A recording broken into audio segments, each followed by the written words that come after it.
Hello friends, कैसे हैं आप लोग। तो मैं जुड़ गया हूं आपके सेशन के साथ जिसमें अब आपको सारे क्वेश्चंस का डिटेल डिस्कशन कराया जाएगा।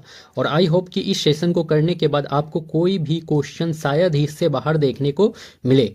इसमें आपको सभी subjects history, polity, geography, Bihar special सभी के क्वेश्चंस देखने को मिलेंगे विथ डिटेल डिस्कशन। तो चलिए हम लोग अपने क्लास की शुरुआत कर लेते हैं।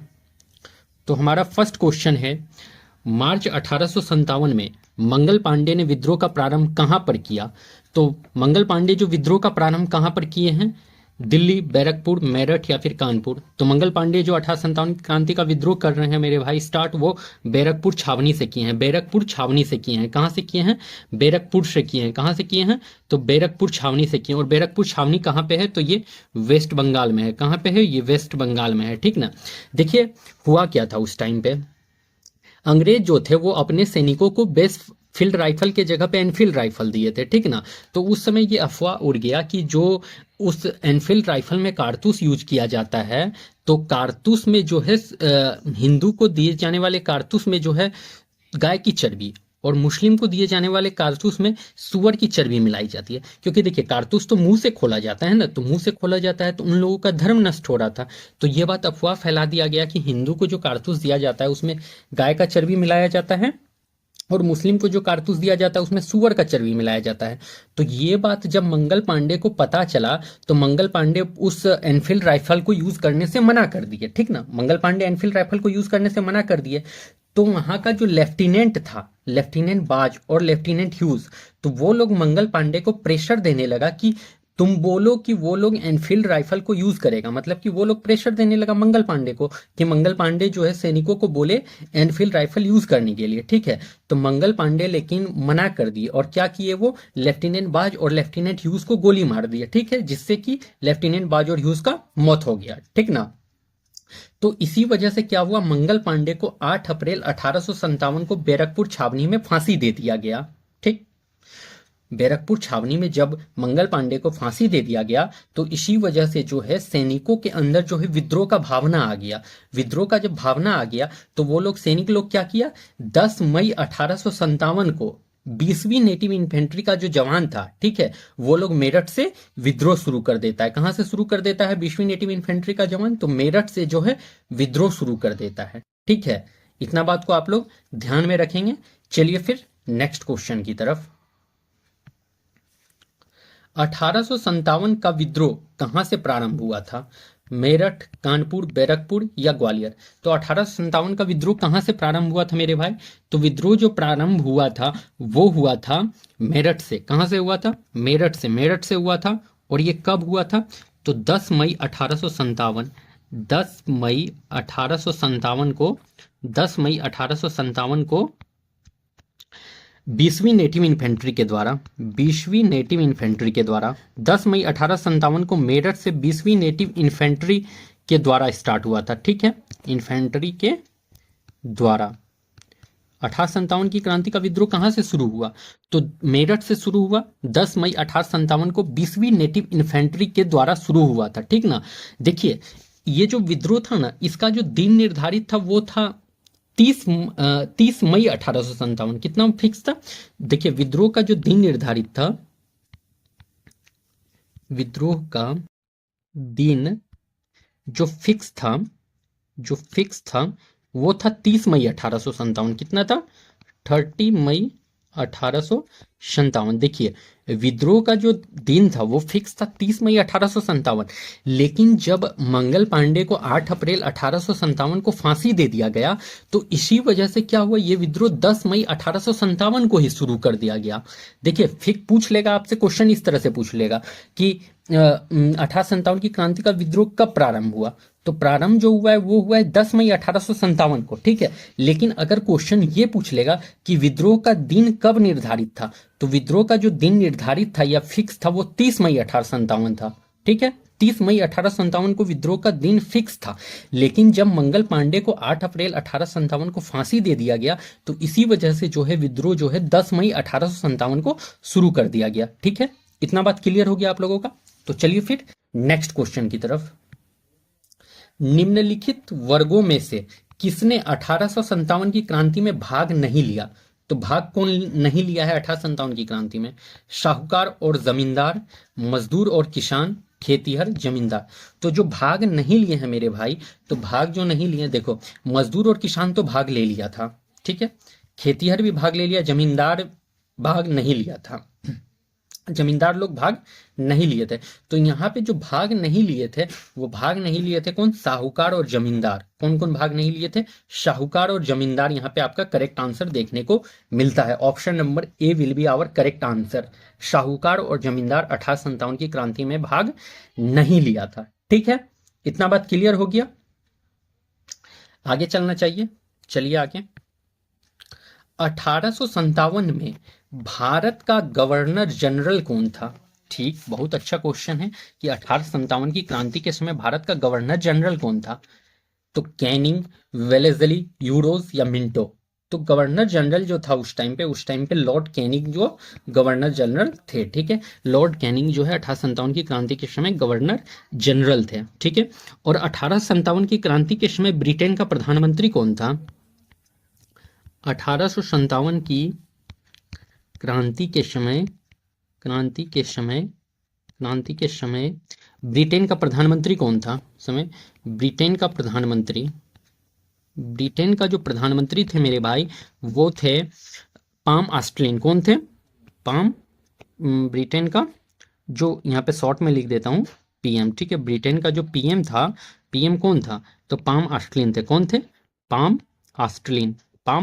ऑस्टिन। कौन थे? Palm Austin. ठीक है, तो ब्रिटेन के जो प्रधानमंत्री थे वो पाम ऑस्टिन थे। कौन थे? पाम ऑस्टिन जो थे 1857 की क्रांति के समय ब्रिटेन के जो आपके पीएम थे। ठीक है, और भारत का गवर्नर जनरल कौन था 18 क्रांति के समय? तो लॉर्ड कैनिंग था। अच्छा, और 1857 की क्रांति के समय जो विद्रोह का जो संदेश फैलाया गया था, तो वो संदेश किसके द्वारा फैलाया गया था? विद्रोह का संदेश किसके द्वारा फैलाया गया था? तो कमल और रोटी के द्वारा। ठीक है, विद्रोह का जो संदेश फैलाया गया था वो कमल और रोटी के द्वारा फैलाया गया था। कमल का फूल और रोटी के द्वारा फैलाया गया था। ठीक है, संदेश फैलाया गया था वो किसके द्वारा फैलाया गया था? तो वो कमल और रोटी के द्वारा फैलाया गया था। कमल और रोटी के द्वारा। ठीक है, रोटी के द्वारा, ठीक ना, कमल और रोटी के द्वारा फैलाया गया था। इतना बात को आप लोग याद रख लेंगे। चलिए फिर नेक्स्ट, जगदीशपुर से 1857 की क्रांति का नेतृत्व किसने किया? Jagdishpur, VVI, very very important. एक क्वेश्चन टीआरई 4 के लिए फिक्स कर लो, अभी से, छोड़ना नहीं है। जो भी इससे रिलेटेड इंपॉर्टेंट पॉइंट होता है उसको देख लेना है। तो देखिए, पहली बात तो कि जगदीशपुर से 1857 की क्रांति का नेतृत्व किसने किया? नाना साहब, तात्या तोपे, कुंवर सिंह या मौलवी अहमदुल्लाह शाह? तो यहाँ जो करेक्ट आंसर जो होगा वो कुंवर सिंह होगा। ठीक है, जगदीशपुर से जो 1857 की क्रांति का नेतृत्व किए हैं वो कुंवर सिंह किए हैं। कौन किए हैं? वीर कुंवर सिंह किए हैं। ठीक है, वीर कुंवर सिंह जो है 1857 की क्रांति का नेतृत्व किए हैं आपका जगदीशपुर। और ये जगदीशपुर कहाँ है? तो ये आरा जिला में पड़ता है, आरा जिला। और आरा कहाँ है? तो आरा बिहार में है। कहाँ है? आरा जिला जो है वो बिहार में है। ठीक ना, तो कुंवर सिंह। अब देखो, कुंवर सिंह का तो कुछ बात याद रख लो पहले। वीर कुंवर सिंह का बात कुछ याद रख लेना, बेहद इंपॉर्टेंट है, क्योंकि ये आपके एग्जाम के लिए वीवीआई को हो जाता है। ठीक है, यहां से एक क्वेश्चन फिक्स है आपका। पहली बात की 22 अप्रैल 1858 को कुंवर सिंह जो है बिहार में प्रविष्ट हुए। प्रविष्ट माने प्रवेश किए। ठीक है, प्रविष्ट कब हुए हैं बिहार में? तो बिहार में जो प्रविष्ट हुए हैं वो 22 अप्रैल 1858 को हुए हैं। ठीक है, पहला पॉइंट याद रखना है, 22 अप्रैल 1858 बिहार में जो है कुंवर सिंह प्रविष्ट हुए हैं। ठीक है, 23 अप्रैल 1858 को क्या हुआ है? 23 अप्रैल 1858 को ये क्या हुए हैं? लिग्रांड से लड़ाई किए हैं। ठीक है, और लिग्रांड को पराजित किए हैं, लेकिन जो है इनके हाथ में गोली लग गया है और इनको अपना हाथ खुद से काटना पड़ा है। ठीक है, लिग्रांड को हराए हैं। लिग्रांड को जो मेरे भाई, लिग्रांड को क्या किए हैं? लिग्रांड को पराजित किए हैं। लिग्रांड को क्या किए हैं? लिग्रांड को पराजित किए। ठीक है। इनके हाथ में गोली लगी, इनके हाथ में गोली लगी और इनको अपना हाथ काटना पड़ा। ठीक है, लिग्रांड को पराजित किया और इनके हाथ में गोली लगी और हाथ काटना पड़ा, गोली लगी। देखिए 23 अप्रैल 1858 को लिग्रांड को ये पराजित किए हैं और इनके हाथ में गोली लग गया और हाथ इनको अपना काटना पड़ गया है। ठीक है, और 26 अप्रैल 1858 को इनका मृत्यु हो गया है। 26 अप्रैल 1858 को जो है आपके कुंवर सिंह का मौत हुआ है। ठीक ना, मौत। और इस बार जो टीआरई थर्ड का क्वेश्चन जो आया था, ये टीआरई थर्ड में ये क्वेश्चन आया हुआ था। टीआरई थर्ड का जो ये एग्जाम हुआ था उसमें ये पूछ लिया था कि किस वर्ष मरे थे, तो ये 1858 में उनका मौत हुआ था, ये क्वेश्चन पूछा गया। ठीक है, ये बेहद इंपॉर्टेंट हो जाता है। अब देखिए इनका जन्म जो कुंवर सिंह का हो गया है, जन्म कब हुआ है? जन्म तो 1777 में जन्म हुआ है। 1777 में कुंवर सिंह का जन्म हुआ है। इस बात को भी आप लोग याद रख लेंगे। ठीक है, तो इतना बात को आप लोग याद रखिए। चलिए फिर आगे बढ़ते हैं। बिहार में 1857 की क्रांति का प्रारंभ कहां से हुआ? जगदीशपुर, रोहिणी, देवघर, आरा, पटना। तो ये जो बिहार में 1857 की क्रांति का प्रारंभ जो हुआ है वो हो गया है आपका रोहिणी देवघर से, जो अभी तो फिलहाल झारखंड में है। अभी फिलहाल झारखंड में, बट उस टाइम पे ये बिहार का पार्ट था। ठीक है, अभी फिलहाल ये झारखंड में, बट इन दैट टाइम ये जो है एक बिहार का एक पार्ट हुआ करता था। ठीक ना, तो रोहिणी देवघर फिलहाल ये झारखंड में अभी आपको देखने को मिलता है। ठीक है, अब देखिए एक चीज याद ये रखना है कि कौन कहां से नेतृत्व किया था, 1857 के विद्रोह का कौन कहां से नेतृत्व कर रहा था, ये बात आपके लिए जानना जरूरी है, क्योंकि ये आपके लिए इंपॉर्टेंट है। ठीक है, तो ये चीज आप लोग याद रखिए। जैसे कि आपका लखनऊ से कौन नेतृत्व किया है 1857 की क्रांति से का? तो लखनऊ से बेगम हजरत महल नेतृत्व किया है। कौन किया है? बेगम हजरत महल। बेगम हजरत महल जो है वो लखनऊ से नेतृत्व की है किसका? 1857 की क्रांति का। ठीक है, उसके बाद है कानपुर से कौन किए हैं? तो कानपुर से आपके जो किए हैं, कानपुर से आपका जो किए हैं वो नाना साहब किए हैं। कानपुर से नाना साहब आपका कहाँ से नेतृत्व किए हैं? तो कानपुर से किए हैं 1857 की क्रांति का नेतृत्व। इनको धोंधू पंत भी कहा जाता था, धोंधू पंत। ठीक है, धोंधू पंत भी इनको कहा जाता था, नाना साहब को। उसके बाद देखिए ग्वालियर से कौन किया है? तो ग्वालियर से जो मेरे भाई किए हैं आपके, ग्वालियर से तात्या तोपे की हैं। तात्या तोपे कहाँ से किए हैं? तो टाटिया टोपे आपके ग्वालियर से की हैं। कहाँ से की हैं टाटिया टोपे? तो तात्या टोपे जो है ग्वालियर से नेतृत्व किए हैं। ठीक है, पटना से कौन किया है? तो पटना आपके लिए बेहद इंपॉर्टेंट है, बिहार से रिलेटेड है, इसलिए याद रखेंगे। पटना से आपका एक पुस्तक विक्रेता था जिसका नाम था पीर अली। एक पुस्तक विक्रेता थे जिसका नाम था पीर अली, वो पटना से नेतृत्व किए। और कब किए हैं? तो जुलाई में किए हैं पटना से नेतृत्व। ठीक है, पुस्तक विक्रेता पीर अली कौन थे? एक पुस्तक विक्रेता थे जो कि पटना से नेतृत्व किए हैं 1857 की क्रांति का। ठीक है, और जुलाई में ये किए हैं नेतृत्व। ठीक है, दिल्ली से बहादुर शाह जफर याद रखेंगे। दिल्ली से कौन नेतृत्व किया है? तो दिल्ली से बहादुर शाह जफर जो है दिल्ली से नेतृत्व किए हैं। दिल्ली से कौन नेतृत्व किए हैं? तो बहादुर शाह जफर जो है वो दिल्ली से नेतृत्व किए हैं। झांसी से कौन किया है नेतृत्व? तो झांसी से रानी लक्ष्मीबाई नेतृत्व की है। झांसी से कौन किया है नेतृत्व? तो झांसी से रानी लक्ष्मीबाई की है नेतृत्व। झांसी से 1857 का नेतृत्व कौन किया है? तो रानी लक्ष्मीबाई नेतृत्व की है झांसी से। ठीक है, झांसी से रानी लक्ष्मीबाई नेतृत्व की है। फैजाबाद से कौन किया है नेतृत्व? तो फैजाबाद से मौलवी अहमदुल्लाह की हैं। फैजाबाद से कौन किए हैं? तो फैजाबाद से मौलवी अहमदुल्लाह की हैं। मौलवी अहमदुल्लाह कहाँ से किए हैं? तो फैजाबाद से नेतृत्व किए। और ये क्या थे? ये जो थे ना अंग्रेजों के सबसे कट्टर दुश्मन थे। अंग्रेजों के जो थे ना ये सबसे कट्टर दुश्मन, अंग्रेज के सबसे कट्टर दुश्मन थे। आपसे क्वेश्चन पूछ लेगा कि अंग्रेज का सबसे कट्टर दुश्मन कौन था, तो वो मौलवी अहमदुल्लाह थे, अंग्रेज के सबसे कट्टर दुश्मन। आपसे क्वेश्चन इस तरह से पूछ लेगा कि अंग्रेजों का सबसे कट्टर दुश्मन कौन था, तो वो आपके मौलवी अहमदुल्लाह जो थे, फैजाबाद से जो नेतृत्व करे थे वही थे। ठीक ना, अंग्रेजों के सबसे कट्टर दुश्मन कौन थे? तो मौलवी अहमदुल्लाह थे अंग्रेजों के सबसे कट्टर दुश्मन। ठीक है, और चलिए तो इसमें आपका लगभग कंप्लीट हो गया है, और इसमें कुछ छूट रहा है तो नहीं। अच्छा एक और याद रखिएगा, बरेली से कौन थे आपके? बरेली से खान बहादुर खां। बरेली से आपके कौन थे? तो खान बहादुर खां को भी आप लोग याद रख लीजिएगा, बहादुर खान। ठीक है, खान बहादुर खान को। इसमें आपके लिए दो इंपॉर्टेंट है, एक तो पटना वाला पीर अली जरूर याद रखेंगे और एक वीर कुंवर सिंह को भी आप लोग जरूर याद रखेंगे, ठीक है। चलिए फिर नेक्स्ट, भारतीय संविधान को बनाने में कितना समय लगा? तो समय जो भारतीय संविधान को बनाने में लगा है वो 2 साल 11 महीना 18 दिन ही लगा है, ठीक है। तो correct option number A will be our correct answer. 2 साल 11 महीना 18 दिन है संविधान को बनाने में लगा है। और खर्च जो हुआ है कितना हुआ है संविधान बनाने में, खर्च कितना हुआ है टोटल खर्च? तो 63,96,729 रुपए। 63,96,729 रुपए संविधान बनाने में टोटल खर्च कितना हुआ है मेरे भाई? तो 63,96,729 रुपया। और समय कितना लगा है संविधान बनाने में? तो 2 साल 11 महीना 18 दिन। और संविधान, पहली बात की ये बता दो कि संविधान क्या है। संविधान जानते हो क्या है? कॉन्स्टिट्यूशन क्या है पहले ये बताओ तुम लोग तो, कि कॉन्स्टिट्यूशन क्या है। तो संविधान क्या है? संविधान जो है ना मेरे भाई, वो संविधान क्या है? संविधान एक राज्य की व्यवस्था चलाने का नियम है। क्या है?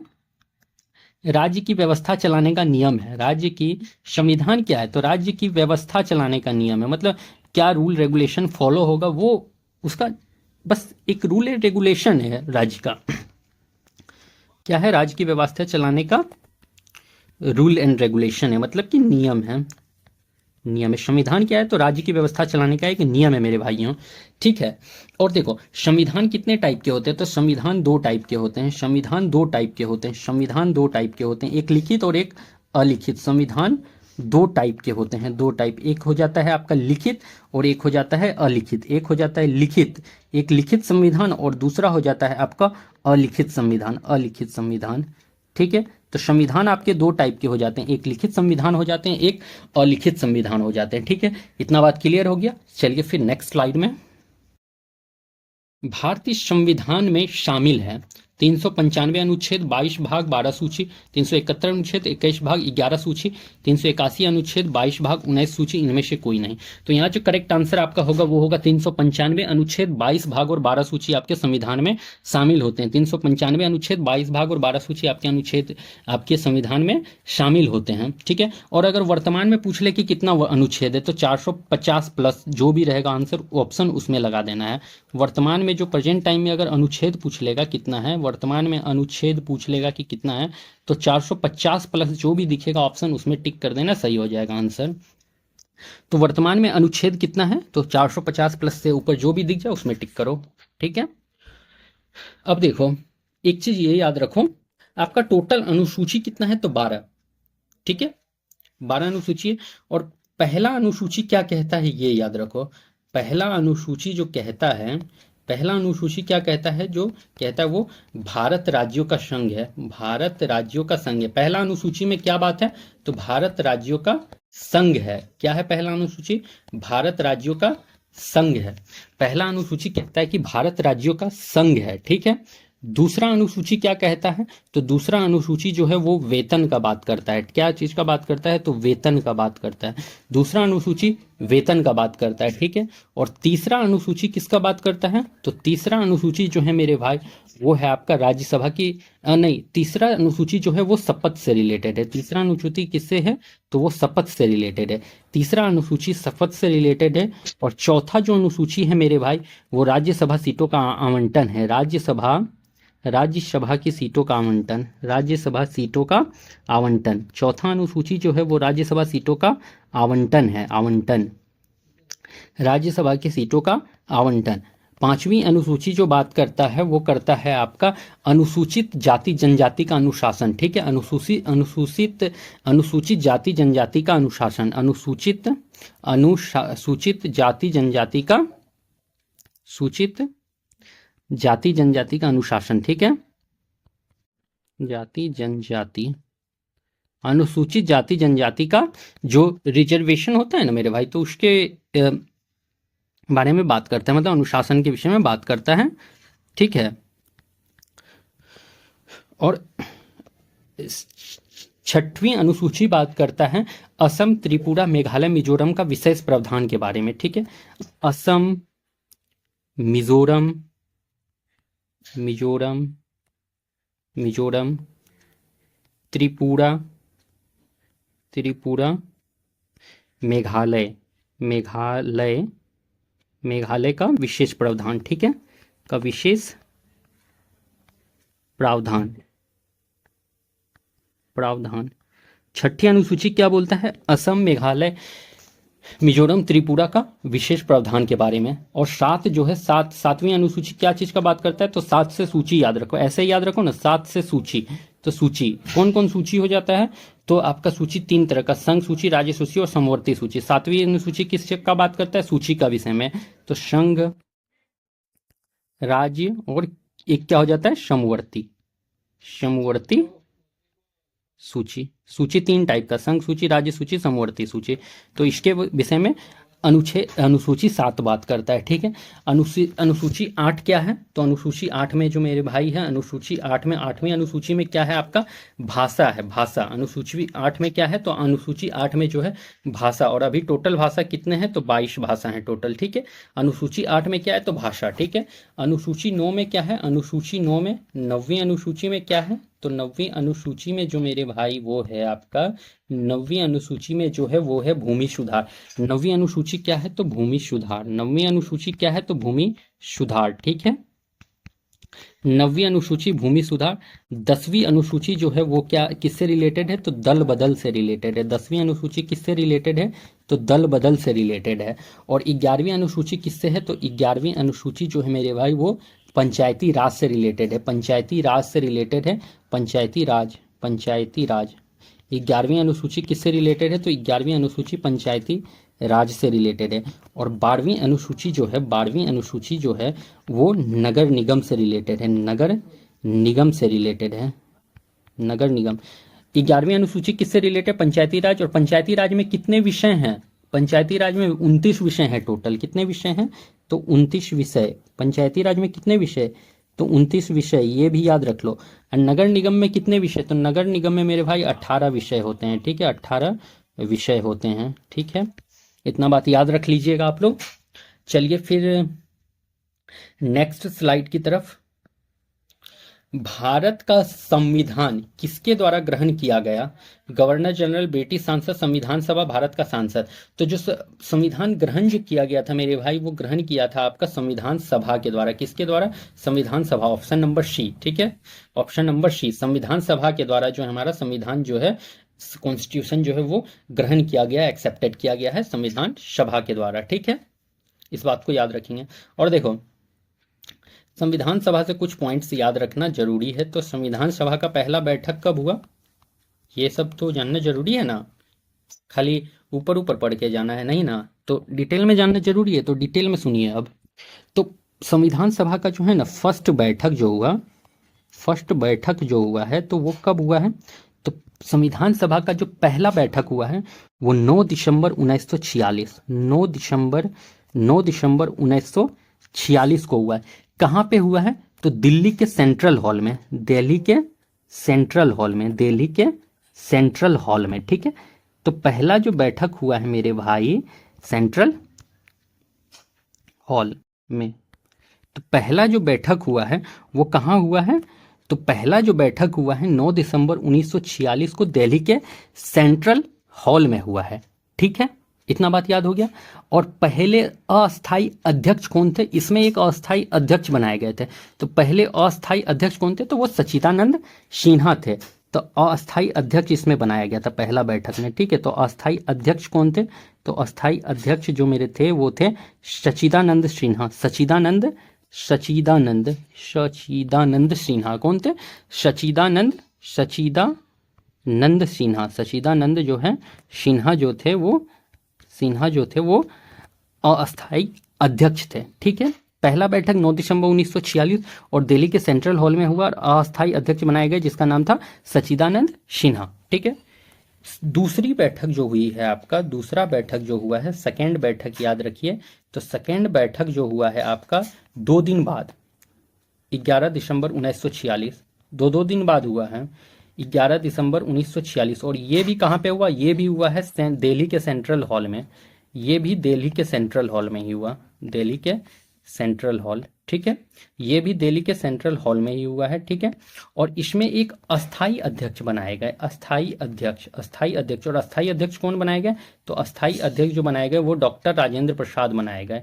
तो कौन बनाए गए? हमारे जो थे डॉक्टर राजेंद्र प्रसाद, डॉक्टर राजेंद्र प्रसाद को अस्थाई अध्यक्ष बनाए गए, ठीक है, डॉक्टर राजेंद्र प्रसाद को अस्थाई अध्यक्ष बनाया गया। देखिए, संविधान सभा का पहला बैठक जो हो गया 9 दिसंबर 1946 को हो गया, दिल्ली के सेंट्रल हॉल में हुआ, ठीक है।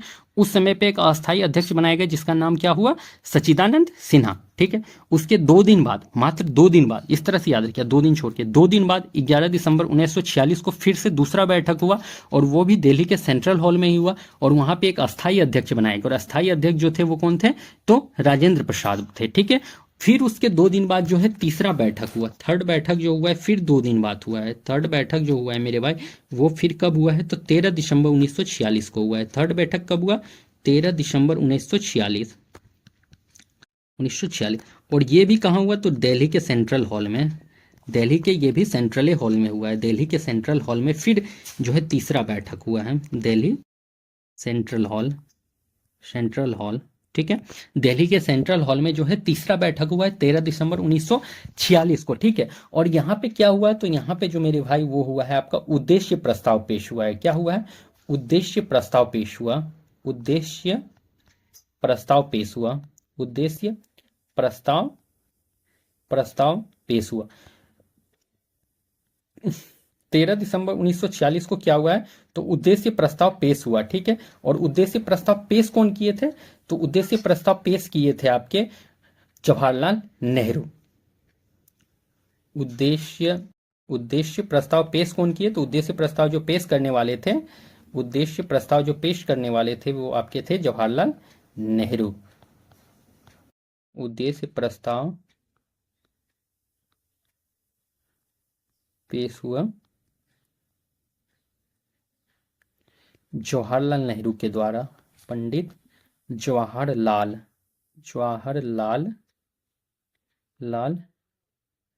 नेहरू के द्वारा। तो देखिए, तीसरा बैठक जो हुआ वो 13 दिसंबर 1946 को हुआ। कहाँ पे हुआ? तो दिल्ली के सेंट्रल मॉल में हुआ है, ठीक है। और इसको पेश कौन किए हैं? तो इसको पंडित जवाहरलाल नेहरू किए हैं पेश, ठीक है। और यही जो उद्देश्य प्रस्ताव है ना, बाद में जाकर के हमारा प्रस्तावना बनता है। यही जो उद्देश्य प्रस्ताव अभी जो पेश किया गया है 13 दिसंबर 1946 को, यही उद्देश्य प्रस्ताव बाद में जाकर के हमारा प्रस्तावना बनता है, ठीक ना। इतना बात को आप लोग ध्यान में रखेंगे। चलिए फिर नेक्स्ट स्लाइड की तरफ। आई होप कि आपको अच्छे से समझ में आ रहा होगा इतना दूर। नेक्स्ट स्लाइड में चलते हैं। संविधान सभा की प्रथम बैठक कब हुई? 9 दिसंबर 1946, 11 दिसंबर 1946, 13 दिसंबर 1946, 16 अगस्त 1947। तो देखिए, प्रथम बैठक पूछा है तो अभी बताएं हम प्रथम बैठक कब हुआ है, तो वो 9 दिसंबर 1946 को हुआ है। और यहाँ पे अस्थायी अध्यक्ष कौन बनाए गए? तो अस्थायी अध्यक्ष जो हमारे बनाए गए हैं वो सच्चिदानंद सिन्हा बनाए गए। अस्थायी अध्यक्ष 9 दिसंबर 1946 सच्चिदानंद सिन्हा बनाए गए हैं, ठीक है। 11 दिसंबर 1946 को क्या हुआ है? 2 दिन बाद, तो ये सेकेंड बैठक हुआ है, सेकेंड बैठक। और यहाँ पे जो है अस्थायी अध्यक्ष बनाए गए हैं, सेकेंड बैठक। और यहाँ पे अस्थायी अध्यक्ष जो बनाए गए हैं वो अस्थायी अध्यक्ष कौन बनाए गए हैं? तो राजेंद्र प्रसाद बनाए गए हैं, अस्थायी अध्यक्ष बनाए गए हैं। तो यहाँ पे कौन बनाए गए हैं अस्थायी अध्यक्ष? तो राजेंद्र प्रसाद बनाए गए हैं, राजेंद्र प्रसाद, ठीक है। और 2 दिन बाद फिर 13 दिसंबर 1946 को क्या हुआ है? तो थर्ड बैठक हुआ है, थर्ड बैठक हुआ है। और यहाँ पे क्या हुआ है? उद्देश्य प्रस्ताव पेश हुआ, उद्देश्य प्रस्ताव पेश हुआ, उद्देश्य प्रस्ताव पेश हुआ, पेश हुआ, पेश हुआ। किसके द्वारा पेश हुआ? जवाहरलाल नेहरू के द्वारा, जवाहरलाल नेहरू के द्वारा, जवाहरलाल नेहरू के द्वारा। देखिए, हुआ क्या था? 9 दिसंबर 1946 को पहला बैठक हुआ, अस्थायी अध्यक्ष जो बने सच्चिदानंद सिन्हा, ठीक है। उसके 2 दिन बाद 11 दिसंबर 1946 दूसरी बैठक हुआ है संविधान सभा का, और वहां पे अस्थायी अध्यक्ष बनाए गए डॉक्टर राजेंद्र प्रसाद को, ठीक है। और तीसरा बैठक जो हुआ है वो आपका 13 दिसंबर 1946 को हुआ है, ठीक है। और इसमें जो है उद्देश्य प्रस्ताव पेश हुआ है जवाहरलाल नेहरू के द्वारा पेश किया गया है, ठीक है। इतना बात क्लियर हो गया। अच्छा, और एक चीज आप लोग ये भी तो याद रखिए कि उद्देश्य प्रस्ताव जो है मेरे भाई, तो उद्देश्य प्रस्ताव को स्वीकार कब किया गया संविधान सभा द्वारा? तो 22 जनवरी 1947 को, 22 जनवरी 1947 को संविधान सभा द्वारा, संविधान सभा द्वारा सभा द्वारा सभा द्वारा उद्देश्य प्रस्ताव स्वीकार किया गया। उद्देश्य प्रस्ताव स्वीकारा गया, स्वीकार किया गया, देखिए 22 जनवरी 1947 को संविधान सभा के द्वारा जो है उद्देश्य प्रस्ताव को स्वीकार किया गया। ठीक है, देखिए पॉइंट टू पॉइंट अच्छे से लिखते चलिए, बहुत ही इजी होने वाला है। ये सेशन देखने के बाद ना आपको लगेगा ही नहीं कि अगर आप अभी फर्स्ट टाइम भी पढ़ रहे हो ना तो आपको समझ में आ जाएगा। और यहाँ से तो कंफर्म है कि क्वेश्चन टकराएगा, आपके एग्जाम में क्वेश्चन टकराएगा, ये लिख के ले लो अभी कि क्वेश्चन यहाँ से टकराएगा, कंफर्म 100% श्योर है कि यहाँ से क्वेश्चन टकराएगा जरूर। ठीक है, चलिए फिर नेक्स्ट क्वेश्चन की तरफ।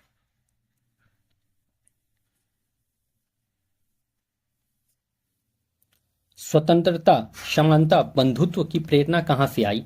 अमेरिकी क्रांति, फ्रेंच क्रांति, रूसी क्रांति, चीनी क्रांति। तो इसका जो स्वतंत्रता, समानता और बंधुत्व का जो प्रेरणा आया है मेरे दोस्तों, वो आया है आपका फ्रेंच क्रांति से आया। कहाँ से आया है? तो फ्रेंच क्रांति से देखने को मिला है। ठीक है, अब एक चीज और याद रख लो कि संसदीय प्रणाली कहाँ से आया है। संसदीय प्रणाली अपनाया गया है ना, संसदीय प्रणाली, तो वो कहाँ से अपनाया गया है ये देखो। तो संसदीय प्रणाली, साथ में एक चीज और याद रख लो, संसद में 2 सदन, संसद में 2 सदन, संसद में 2 सदन, और जो है एक हरी नागरिकता, एक हरी नागरिकता, एक हरी नागरिकता, नागरिकता। तो ये सब कहाँ से लिया गया है? तो ये सब जो लिया गया है ये सब ब्रिटेन से लिया गया है, ब्रिटेन से, ब्रिटेन से। कहाँ से लिया गया है ये सब? तो ये सब ब्रिटेन से लिया गया है। संसदीय प्रणाली, संसद में 2 सदन और एक हरी नागरिकता, ये सब ब्रिटेन से लिया गया है। ठीक है, अब देख लो एक चीज और, राष्ट्रपति, राष्ट्रपति और उपराष्ट्रपति का जो पद है, राष्ट्रपति उपराष्ट्रपति का जो पद है, ये कहाँ से लिया गया है? राष्ट्रपति और उपराष्ट्रपति का जो पद है मेरे भाई, पद, और साथ में एक और ले लो, महाभियोग, महाभियोग लगाया जाता है ना राष्ट्रपति और उपराष्ट्रपति पे। तो ये कहाँ से लिया गया है? तो ये जो लिया गया है ये अमेरिका से लिया गया है। कहाँ से लिया गया है? अमेरिका से लिया गया है, अमेरिका, अमेरिका से लिया गया है। राष्ट्रपति उपराष्ट्रपति का पद, महाभियोग, ये कहाँ से लिया गया? अमेरिका। अच्छा, अमेरिका से एक और याद रखना, मौलिक अधिकार, मौलिक अधिकार भी कहाँ से लिया गया है? तो मौलिक अधिकार भी जो है अमेरिका से ही लिया गया है। ठीक है, मौलिक अधिकार अमेरिका से ही लिया गया है। और समवर्ती सूची कहाँ से? समवर्ती सूची, तो समवर्ती सूची जो लिया गया है वो ऑस्ट्रेलिया से लिया गया है। कहाँ से लिया गया है? कहाँ के संविधान से लिया गया है समवर्ती सूची? तो समवर्ती सूची जो लिया गया वो ऑस्ट्रेलिया से लिया गया, ऑस्ट्रेलिया से लिया गया है। ठीक है, समवर्ती सूची कहाँ से लिया गया है? ऑस्ट्रेलिया से। संविधान संशोधन कहाँ से लिया गया है? तो संविधान संशोधन जो है मेरे भाई, संविधान संशोधन वो दक्षिण अफ्रीका से लिया गया है। संविधान संशोधन कहाँ से लिया गया है? तो वो साउथ अफ्रीका से लिया गया, मतलब दक्षिण अफ्रीका से लिया गया है। ठीक है, संविधान संशोधन कहाँ से लिया गया है? तो दक्षिण अफ्रीका से लिया गया है। आपातकाल कहाँ से लिया गया है? मतलब इमरजेंसी, तो इमरजेंसी आपातकाल जो लिया गया है हमारे संविधान में वो लिया गया है जर्मनी के संविधान से। ठीक है, आपातकाल कहाँ से लिया गया है? तो जर्मनी के संविधान से आपातकाल लिया गया है। ठीक है, और डीपीएसपी कहाँ से लिया गया है? तो डीपीएसपी जो लिया गया है मेरे भाई, नीति निदेशक तत्व, तो वो लिया गया है आपका डीपीएसपी आयरलैंड से लिया गया है। डीपीएसपी जो लिया गया है वो आयरलैंड से लिया गया है। डीपीएसपी जो लिया गया वो आयरलैंड से लिया गया है। और मौलिक कर्तव्य जो लिया गया है, मौलिक कर्तव्य वो रूस से लिया गया है। मौलिक कर्तव्य कहाँ से लिया गया है? फंडामेंटल ड्यूटीज, तो फंडामेंटल ड्यूटीज जो लिया गया है वो रूस से लिया गया है। कहाँ से लिया गया है मौलिक कर्तव्य? तो वो रसिया से लिया गया है। मतलब कि फंडामेंटल ड्यूटी जो लिया गया है वो रूस से लिया गया है मेरे भाई। ठीक है, चलिए फिर नेक्स्ट स्लाइड की तरफ। सौरमंडल का प्रधान आकाश पिंड कौन सा है? तो सौरमंडल का प्रधान कौन सा होता है ये बता दीजिए। सूर्य, पृथ्वी, शनि, तारे। तो सूर्यमंडल का प्रधान तो मेरे भाई आपका सूर्य होने वाला है। इतना इजी क्वेश्चन भी कोई सोचता है? तो सूर्य होने वाला है, सौरमंडल का प्रधान। तो प्रधान कौन है? सूर्य है। नेक्स्ट, सूर्य को ही पीला तारा भी कहा जाता है, पीला तारा। ठीक है, पीला तारा, पीला तारा भी कहते हैं। ठीक है, सूर्य को एक पीला तारा है सूर्य। ठीक है, चलो फिर नेक्स्ट स्लाइड की तरफ। किस वैज्ञानिक ने सर्वप्रथम ये बताया कि पृथ्वी सूर्य के चारों ओर घूमती है? मतलब सिंपल सा बात है, बोला है कि पृथ्वी जो है सूर्य का चारों चक्कर लगाता है। मान लो कि ये पृथ्वी है ना, पृथ्वी है ये, और इसका चारों चक्कर जो है ये सूर्य लगाता है, सन लगाता है। तो ये कौन सा वैज्ञानिक बोला? तो वो जो बोलने वाला था आपका, सिंपल सा आंसर है इसका, कोपरनिकस ने कहा था। किसने कहा था? कोपरनिकस ने कहा था कि जो सूर्य है ना वो पृथ्वी के चारों ओर घूमता है। तो ये कौन बताया था? कोपरनिकस। ठीक है। और एक वैज्ञानिक था, वो इस बात को बोला था कि पृथ्वी जो है वो सूर्य के चारों ओर घूमता है। मतलब ये सूर्य है और इसके चारों ओर जो है हमारा अर्थ घूमता है, पृथ्वी घूमता है। तो इसको बताने वाला कौन था? तो इसको बताने वाले जो थे वो गैलीलियो बताए थे। गैलीलियो भाई साहब ने बताया था। गैलीलियो भाई साहब ने बताया था कि जो सूर्य के चारों ओर जो है हमारा पृथ्वी घूमता है। और ये कौन बताए थे? तो ये गैलीलियो बताए थे। गैलीलियो बताए थे, ये बताए थे क्या? कि सूर्य के चारों ओर जो है पृथ्वी घूमता है। मतलब कि वो भू केंद्रित अवधारणा दिए थे। भू केंद्रित अवधारणा। भू केंद्रित अवधारणा कौन दिए थे? तो भू केंद्रित अवधारणा जो दिए थे वो गैलीलियो दिए थे। ठीक है। मतलब कि सूर्य के चारों ओर हमारा पृथ्वी घूमता है, और ये गैलीलियो बताए थे इस बात को। ठीक है। और कोपरनिकस कौन सा अवधारणा दिए थे? तो इसका नाम होता है सूर्य केंद्रित। ठीक है। ये क्या था? सूर्य केंद्रित। ठीक है। अच्छा, यहाँ पे देखो पृथ्वी सूर्य के चारों ओर घूमता नहीं। यहाँ पे देखो डायग्राम गलत बन गया भाई, इसको मैटर नहीं करना। ठीक है। सूर्य है, ये पृथ्वी है, ऐसे बनेगा। ये सूर्य केंद्रित अवधारणा कौन दिए थे? तो कोपरनिकस। और भू केंद्रित अवधारणा कौन दिए थे? तो भू केंद्रित जो दिए थे मेरे भाई वो दिए थे आपका गैलीलियो दिए थे। ठीक है। गैलीलियो दिए थे। ठीक है। तो इतना क्लियर हो गया होगा। तो डायग्राम गलत हो गया था इसलिए इसे सही कर दे रहे हैं सूर्य। ठीक। नाउ नेक्स्ट, ग्रह जिसका कोई उपग्रह नहीं है। तो वो कौन सा ग्रह है जिसका कोई उपग्रह नहीं है? तो उपग्रह जो नहीं है वो मंगल का नहीं है, बुध का नहीं है, शनि का नहीं है, बृहस्पति का नहीं है। तो यहाँ अकॉर्डिंग टू ऑप्शन जो है, तो यहाँ पे अकॉर्डिंग टू ऑप्शन बुध है। ठीक है। जिसका कोई उपग्रह, बुध का कोई भी उपग्रह नहीं होता। लेकिन साथ में एक और याद रखना, शुक्र का भी कोई भी उपग्रह नहीं है। शुक्र और बुध ये दो ग्रह का कोई उपग्रह नहीं है। शुक्र और बुध का कोई उपग्रह नहीं है। ठीक ना, इस बात को याद रख लेना। ठीक है। चलो फिर नेक्स्ट, सौरमंडल का सबसे गर्म ग्रह। तो सौरमंडल का जो सबसे गर्म ग्रह है वो है हमारा शुक्र, बुध, प्लूटो या अरुण। तो सौरमंडल का सबसे गर्म ग्रह जो है वो शुक्र है। ठीक है। ऑप्शन नंबर ए, शुक्र जो है सौरमंडल का सबसे गर्म ग्रह है। और शुक्र को ही ना सुबह का तारा, सुबह का तारा, सुबह का तारा, या फिर इसे सांझ का तारा भी कहते हैं। सांझ का तारा, सुबह का तारा, सांझ का तारा। और शुक्र जो है सबसे चमकीला ग्रह भी शुक्र ही है। सबसे चमकीला ग्रह, सबसे चमकीला ग्रह भी कौन है? तो शुक्र ही है। सबसे चमकीला ग्रह कौन है? तो शुक्र ही है। ठीक है। और शुक्र को ही पृथ्वी का बहन भी कहा जाता है। पृथ्वी का बहन कौन है? तो पृथ्वी का बहन भी आपका शुक्र ही है। पृथ्वी का बहन कौन है? तो शुक्र है। पृथ्वी का बहन के नाम से कौन जाना जाता है? पृथ्वी का बहन जो है वो शुक्र ही है। ठीक है। पृथ्वी का बहन भी कहा जाता है शुक्र को। ठीक है। पृथ्वी का बहन शुक्र है। अब देखिए अकॉर्डिंग टू ऑप्शन हम लोग देख लीजिए, जैसे कि बुध। तो बुध को देख लीजिए। बुध में, बुध का पहला बात तो याद रख लीजिए आपका कि सबसे छोटा ग्रह जो है, सबसे छोटा ग्रह आपका बुध होने वाला है। सबसे छोटा जो ग्रह है वो आपका बुध ही है। ठीक है। सबसे छोटा ग्रह कौन है? तो बुध है आपका सबसे छोटा ग्रह। ठीक है। उसके बाद यहाँ पे प्लूटो को देख लीजिए। प्लूटो, प्लूटो जो है आपका वो क्या है? प्लूटो जो है बौना ग्रह है, ड्वार्फ प्लेनेट है। बौना ग्रह मतलब कि ड्वार्फ, ड्वार्फ प्लेनेट है, प्लेनेट। बौना ग्रह कौन है? तो प्लूटो है। और 2006 में घोषित हुआ। कब घोषित हुआ? ड्वार्फ प्लेनेट ये कब घोषित हुआ है? तो 2006 में घोषित हुआ। 2006 में घोषित हुआ ये ड्वार्फ प्लेनेट। ठीक है। बौना ग्रह कब इसे घोषित किया गया है? तो 2006 में घोषित हुआ है। ठीक है। अब देखिए अरुण जो है यहाँ पे, अरुण, ये अरुण जो है मेरे भाई, ये अरुण जो है, अरुण, ये अरुण क्या है? अरुण के बारे में भी कुछ बात याद रख लो। अरुण जो है इसको लेटा हुआ ग्रह कहा जाता है। लेटा हुआ ग्रह। पूछ लेगा कि लेटा हुआ ग्रह के नाम से कौन जाना जाता है, तो लेटा हुआ ग्रह जो है अरुण को कहा जाता है। ठीक है, लेटा हुआ ग्रह के नाम से कौन जाना जाता है, तो अरुण। और हरा ग्रह के नाम से भी कौन जाना जाता है, तो हरा ग्रह के भी नाम से अरुण ही जाना जाता है। ठीक है, लेटा हुआ ग्रह या हरा ग्रह कौन जाना जाता है, तो अरुण जाना जाता है। ठीक है, अरुण जो है लेटा हुआ ग्रह या हरा ग्रह के नाम से जाना जाता है। चलो फिर नेक्स्ट स्लाइड में, पृथ्वी तक पहुंचने में सूर्य का प्रकाश समय लेता है, मतलब पृथ्वी तक आने में सूर्य का प्रकाश कितना समय लेता है, मतलब सूर्य का प्रकाश को पृथ्वी तक आने में समय कितना लगता है। 8 minute 19 second, 8 second, 10 minute, 8 minute 30 second. तो यहाँ जो करेक्ट आंसर होगा वो 8 मिनट 19 सेकेंड होने वाला है। ठीक है, 8 minute 19 second will be our correct answer. Okay, now move to the next slide.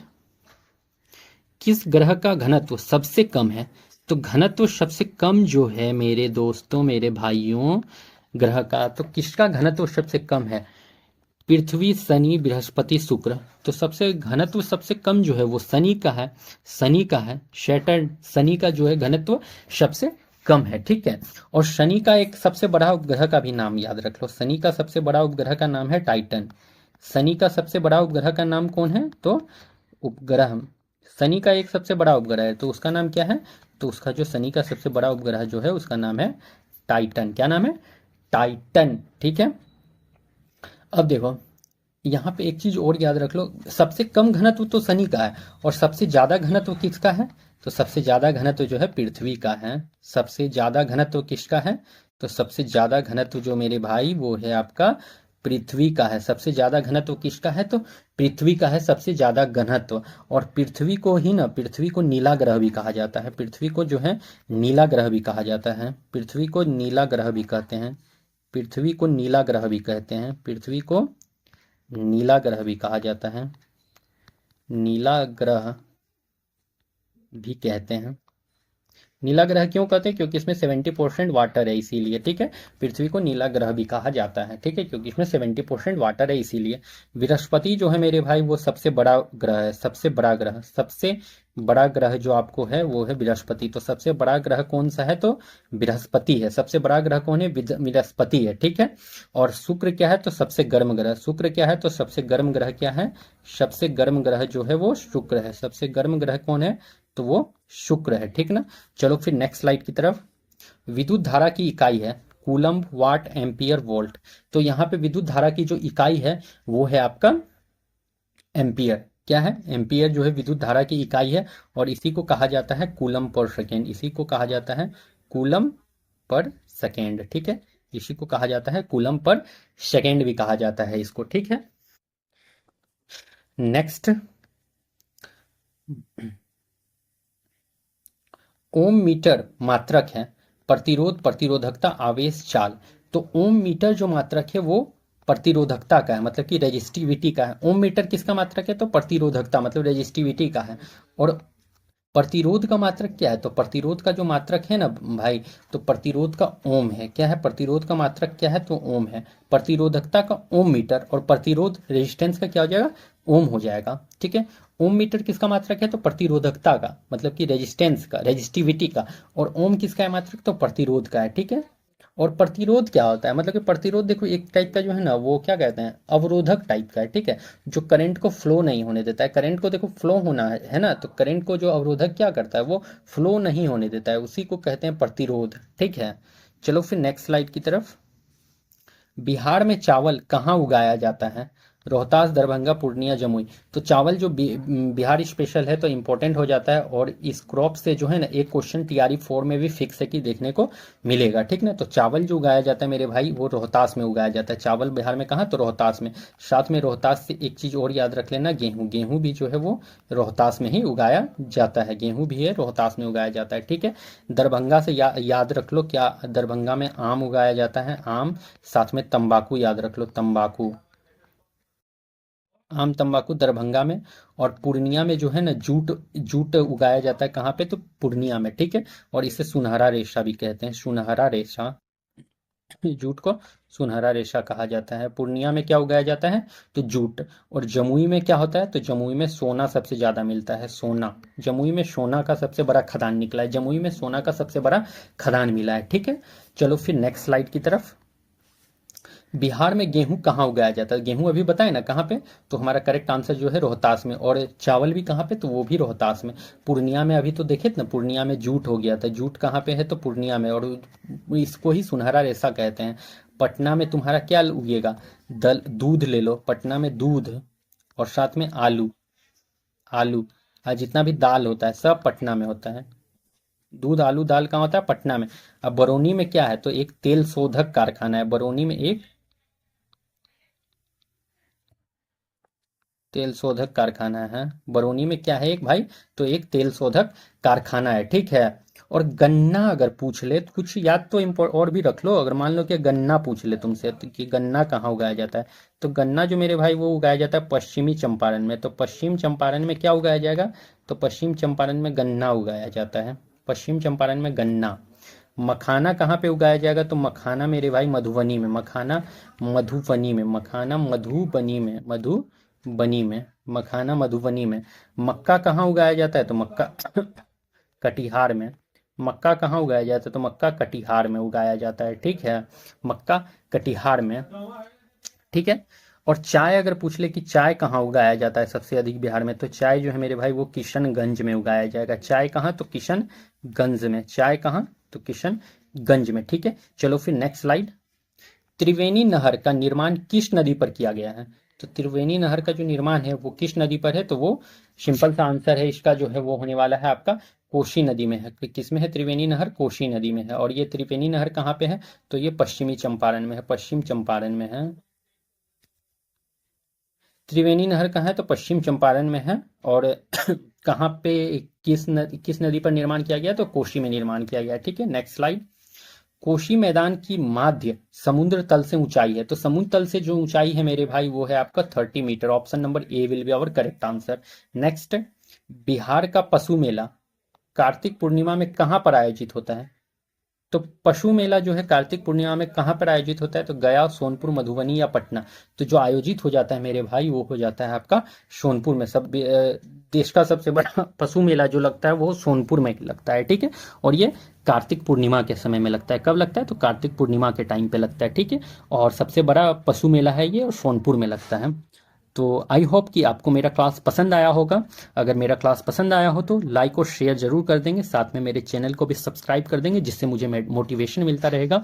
और अगर मैं मोटिवेट होता रहूँगा तो फिर मैं आपके लिए और बेहतर, इससे भी बेहतर सेशन लेकर आऊँगा, जिससे आपको आपकी TRE 4 में या फिर आपके किसी भी टीचिंग एग्जाम में बहुत ही ज़्यादा हेल्प मिलेगा, ठीक है। तो चलिए फिर हम लोग मिलते हैं अपने किसी नेक्स्ट वीडियो में।